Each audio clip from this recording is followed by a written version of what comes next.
এই একটা জায়গায় ব্র্যান্ড ভ্যালুটা ক্রিয়েট হয় যে একটা স্মার্টফোন কেনার পরে ব্র্যান্ড আমাকে কত বছর সফটওয়্যার সাপোর্ট দিতে পারবে। বাংলাদেশে 5G নেই ঠিক আছে, তবে এই ফোনটা কিনে আমি তো শুধুমাত্র দেশে ব্যবহার করবো এরকম না, আমি দেশের বাইরেও ট্যুর করতে পারি। তখন কি অবস্থা ভাই সব? বাংলাদেশে অফিসিয়াল মার্কেটে দুই একটা ফোন বেশ ভালো রকমের হাইপ ক্রিয়েট করে গুড কনফিগারেশনে বেস্ট প্রাইসটা দিয়ে। ঠিক তেমন একটা ফোন বলা যায় এই মুহূর্তে হাইপে রয়েছে ইনফিনিক্সের হট 50 Pro Plus। 23,999 টাকা অফিসিয়াল দাম রাখা হয়েছে 8/256GB ভেরিয়েন্ট UFS 2.2 স্টোরেজ টাইপে। তবে কালার ভেরিয়েন্ট কিন্তু তিনটে থাকছে, আমাদের হাতেরটা টাইটানিয়াম গ্রে। দেখেন এই প্রাইস রেঞ্জে কনজিউমার আসলে কি চাই, ঠিক সেভাবেই যেন ফোনটাকে সাজিয়েছে ইনফিনিক্স। এত কম প্রাইসের ভিতরে অ্যামোলেড কার্ভ ডিসপ্লে দিতে তারা ভুলে নাই, লেটেস্ট হেলিও G100 SoC দিয়েছে, dual stereo speaker, noise cancellation mic এবং লাইট ওয়েট স্লিম ডিজাইনের একটা ফোনে 5000 mAh ব্যাটারিও দিচ্ছে। সো আমরা এই ফোনটার অলরেডি ফার্স্ট ইমপ্রেশনস কিন্তু আপলোড করে ফেলেছি। আজকের ভিডিওতে শেয়ার করবো মূলত ফোনটা ব্যবহারে আমাদের অভিজ্ঞতা। এই কয়েকদিন ব্যবহারের পরে ফোনটার কোন কোন দিকে আমাদের কাছে ভালো লেগেছে, মন্দ লেগেছে, সেগুলি তুলে ধরার চেষ্টা করবো এই ভিডিওতে। ফোনটার ডিজাইন নিয়ে অনেক বেশি কথা হচ্ছে। হ্যাঁ, যথেষ্ট light weight slim design and solid বিল্ডের একটা ফোন এবং সুন্দর দেখতে অবশ্যই। দু একজন জিজ্ঞেসই করবে হাতে থাকলে ভাই কি ফোন হাতে রেখেছেন, কারণ এরকম সচরাচর স্লিম ডিজাইনের ফোন আমরা দেখি না কারোর হাতে। 6.8 mm থিকনেস, মাত্র 162 গ্রাম ওয়েট। আর যে কারণেই এই ফোনটা লং টাইম যারা ব্যবহার করবেন হাতে নিয়ে পেইন ফিল করবেন না। বিশেষ করে যারা গেমিং করবেন, লং টাইম স্মার্টফোনে মুভি দেখবেন, হাতে নিয়ে ব্যবহার করবেন, ছোট হোক বা বড় হোক সকল হাতের সাথে বেশ ভালোভাবে মানিয়ে যায় এবং কমফোর্টেবল ভাবে ফোনটি ব্যবহারও করা যায়। এবং আরো একটা মজার দিক হইলো ফোনটা হাতে নিয়ে আবার বোঝাও যায় না এটা প্লাস্টিক বিল্ডের। রেয়ার প্যানেল এবং ফ্রেম কিন্তু দুইটাই প্লাস্টিকের। পোর্টস বাটন সবই রয়েছে, তবে 3.5 mm অডিও পোর্টটা থাকছে না। আর বাটনগুলি এতটাই চিকন করা হয়েছে, মাঝে মাঝে আমার কাছে তো মনে হচ্ছিল কোনো ছুরি-কাঁচির উপরে হাত রেখেছি, মানে একটু বেশি চিকন হয়ে গেছে। সুন্দর ডিজাইনের পাশাপাশি এই ফোনের ডিসপ্লেটাও কিন্তু সুন্দর। 120 Hz এর standard size AMOLED curve display দেওয়া হয়েছে 6.78 ইঞ্চের এবং এই ডিসপ্লেটা যথেষ্ট কার্ভ, যে কারণে কার্ভের এক্সপেরিয়েন্সটা আসলে পাওয়া যাচ্ছিল, মিসটাচের সমস্যা নেই। 120 Hz এর সাথে 360 Hz এর টাচ স্যাম্পলিং রেট, যথেষ্ট স্মুথ অ্যান্ড রেসপন্সিভ একটা ডিসপ্লে মনে হয়েছে আমার কাছে। টাচ করে আমি মজা পাচ্ছিলাম ভাই। সেই সাথে এই ডিসপ্লেতে কিন্তু ইন ডিসপ্লে ফিঙ্গারপ্রিন্টও রয়েছে, যেটাও বেশ ফাস্ট কাজ করে, মানে দ্রুত আনলক করতে পারে এবং মিসরিডের সমস্যা এই জায়গাতেও ছিল না। আবার কর্নিং গোরিলা গ্লাস 5 প্রোটেকশনও কিন্তু রয়েছে এই ডিসপ্লেতে। 550 টিপিক্যাল এবং 1300 নিট পিক ব্রাইটনেস দিতে পারে। আউটডোরে ডিরেক্ট সানলাইটের ডিসপ্লেটা যথেষ্ট ব্রাইট মনে হয়েছে, রেগুলার কাজগুলি বেশ ভালোভাবেই করা যাচ্ছিল। 1 বিলিয়ন কালারের সাথে 100% DCI P3 সাপোর্টেড 393 PPI রয়েছে, যথেষ্ট শার্প অ্যান্ড ক্লিয়ার একটা ডিসপ্লে এবং ভাইব্রেন্ট কালার প্রডিউস করতে পারে। যারা রেগুলার মাল্টিমিডিয়া কনজিউম করেন, গেমিং করবেন, হালকা পাতলা প্রোডাক্টিভ কাজও করবেন, তাদের ক্ষেত্রে এই ডিসপ্লেটা যথেষ্ট ভালো একটা এক্সপিরিয়েন্স ক্রিয়েট করতে পারে। ফোনটিতে ওয়াইড ভাইন এলন সাপোর্টেড রয়েছে, ইউটিউবে সর্বোচ্চ 2K 60 FPS ভিডিও চলে এবং সেখানে স্মুথলি চলছিল, কোনো ধরনের বেঁধে যাওয়ার সমস্যা ছিল না। এবং সেই সাথে হার্ডওয়্যার লিমিটেশনের কারণে এই ফোনে কিন্তু HDR কন্টেন্ট এক্সপিরিয়েন্স করা সম্ভব হয়নি। ওভারঅল সবকিছু মিলিয়ে এর ডিসপ্লে কোয়ালিটি এই প্রাইস রেঞ্জে আমার কাছে গুড এনাফ মনে হয়েছে। ডুয়েল স্টেরিও স্পিকার রয়েছে, যেটাও আমাকে ইমপ্রেসড করেছে এই প্রাইস রেঞ্জে, কেননা অফিসিয়াল মার্কেটে এরকম স্পিকার কোয়ালিটি পাওয়া যায় না ফোনগুলিতে, যেখানে খুবই ভালো ওয়াইড স্টেজে সাউন্ড দিতে পারে এবং সাউন্ডের ভিতরে হালকা পাতলা বেজও ফিল করা যায় এবং সেই সাথে যথেষ্ট লাউড সাউন্ড ছিল।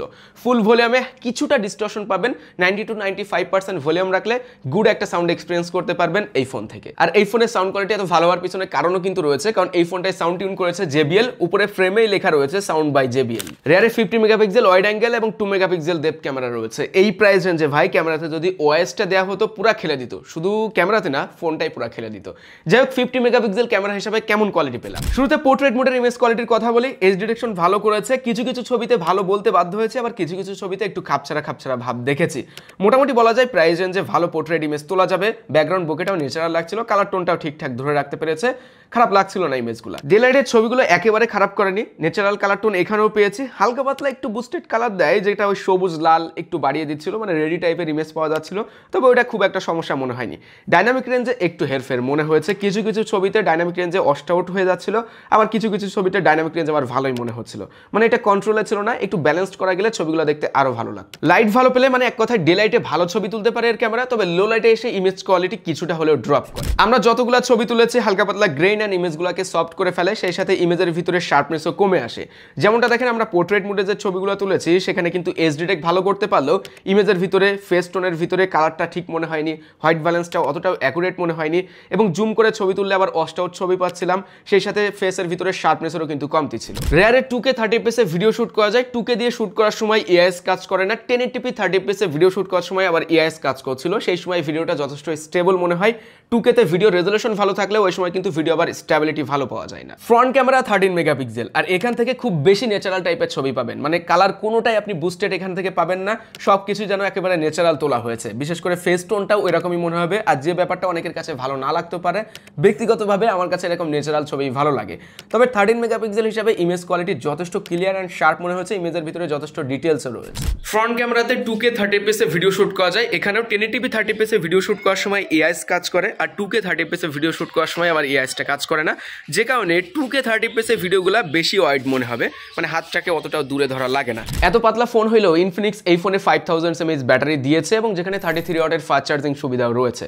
ফোনটিতে হাই ডেন্সিটি ইনফিনিক্সের নিজস্ব টেকনোলজির ব্যাটারি সেল ব্যবহার করা হয়েছে, যে কারণে অল্প জায়গার ভিতরে ব্যাটারি ক্যাপাসিটি বেশি থাকবে এবং সেই সাথে এই ব্যাটারিতে কিন্তু ইনফিনিক্স আবার 4 বছরের ব্যাটারি হেলথ গ্যারান্টিও দিচ্ছে। এবার আসি পারফরমেন্সে। ফোনটিতে হেলিও G100 SoC রয়েছে, 8256GB variant, UFS 2.2 storage type, XOS based on Android 14।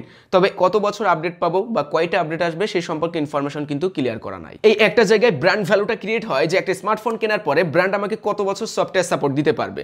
So এই কথাটা আমি গত ভিডিওতে বলেছি, এই ভিডিওতেও বলছি এবং পরবর্তী ভিডিওগুলোতে বলবো, ইনফিনিক্সের উচিত এবার আপডেটের ব্যাপারে একটু হলেও নজর দেওয়া। G100 নিয়ে নতুন করে আসলে বলার মতো কিছু নেই ভাই, আমরা কয়েকটা টেস্ট করেছি, দেখলেই বুঝতে পারবেন এই প্রসেসরের দৌড় আসলে কত দূর পর্যন্ত।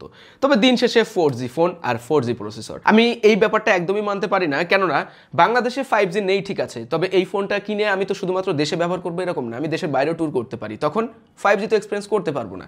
ইনফিনিক্সের অনেক ফোন আমি দেখেছি যে সেম মডেলের ফোন, সেম নাম দিয়ে দেশের বাইরে লঞ্চ হচ্ছে 5G প্রসেসর দিয়ে, আবার বাংলাদেশে ঢুকছে 4G দিয়ে। সো এই ব্যাপারটা কেমন জানি হয়ে যাচ্ছে। এখন ব্র্যান্ডগুলি সবারই উচিত 5G-তে নজর দেওয়া, কারণ একটা ফোন যেহেতু অলরাইট 5G চলে আসছে, সো 5G আমি ব্যবহার করবো। রেগুলার টাস্কে পারফরমেন্সে এই ফোনটা থেকে আমরা যথেষ্ট ভালো আউটপুট পেয়েছি। 5টা-7টা অ্যাপ দিয়ে মাল্টিটাস্কিং করা যায়, অ্যাপগুলো ভারী হলেও ধরে রাখতে পারছিল, সমস্যা হয়নি, র্যাম ম্যানেজমেন্ট ভালো ছিল। রেগুলার অ্যাপ্লিকেশনগুলো ব্যবহার করতে আপনার সমস্যা হবে না, অ্যাপ ওপেনিং ক্লোজিং টাইমও ছিল যথেষ্ট ফাস্ট। আর ইনফিনিক্সের এখন XOS একটা স্টেবল পর্যায়ে চলে এসেছে।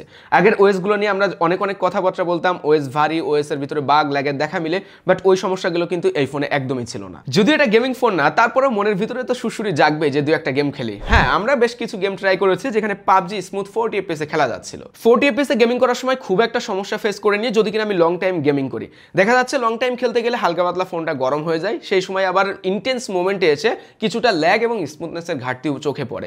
বোঝা যায় যে ফোনটা একটু হলেও স্ট্রাগল করছে আপনার গেমিং পারফরমেন্সটা ভালো দেওয়ার জন্য।